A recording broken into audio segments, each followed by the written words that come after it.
Strategic Human Capital Management has made the Government Accountability Office's high-risk list for the 20th year in a row. Only about 6% of the HR workforce in government is under the age of 30. Loren Dejonge Schulman is Vice President of Research at the Partnership for Public Service, former Chief of Staff to the Assistant Secretary of Defense for International Security Affairs, and looking at this issue. Loren, thanks very much for coming on the program. You and your colleagues have put together this list of 9 signs that your agency should consider an HR transformation. I don't have time to detail all 9 of them, but as I look over them and think about conversations I've had with HR people across government in the last year, 2 years, somebody's got at least one of these. Is that a bad sign for where HR is in the government right now?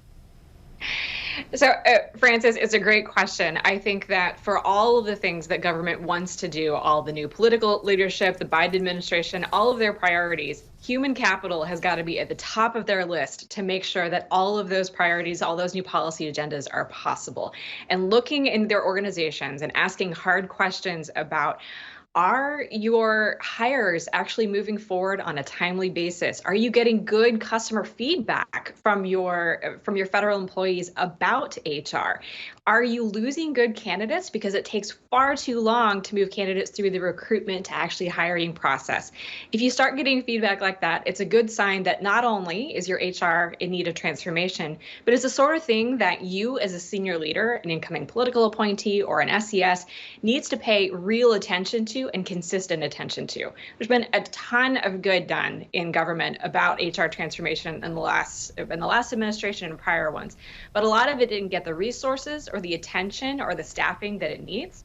So in order to actually make the moves the Biden administration wants to do, starting at the beginning to say, are you going through routine transactions too slowly? Are there a high number of vacant positions, particularly in those really important mission critical areas? Are you relying on manual paper processes where IT could actually do the job for you? And are your customers actually satisfied? If you're getting feedback about any of those, it's time to start from, maybe not start from scratch, but start from a position of, I'm willing to invest resources and time into this. Well, and one of the things, you mentioned information technology solutions, and it strikes me that what the kind of the cutting edge IT people across government are saying is, the first thing we do is look at the way the mission's being delivered and think about the business chain.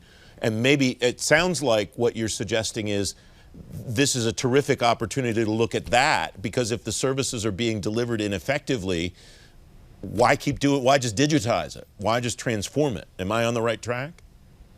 You're raising a great point. Too often, I think Congress, federal leaders, folks in the private sector say, let's just sprinkle some new technology and digital on top of that, and that will fix everything.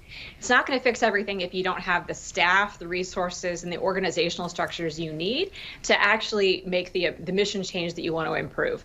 So understanding how well our service is being delivered and where can we do so more efficiently with technology, with better organization, those are some of the initial questions to ask.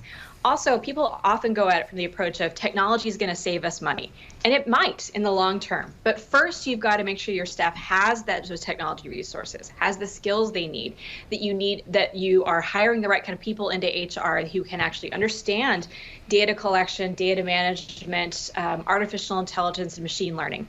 If you're not able to do that, then that technology is going to be a wasted asset on top of everything else.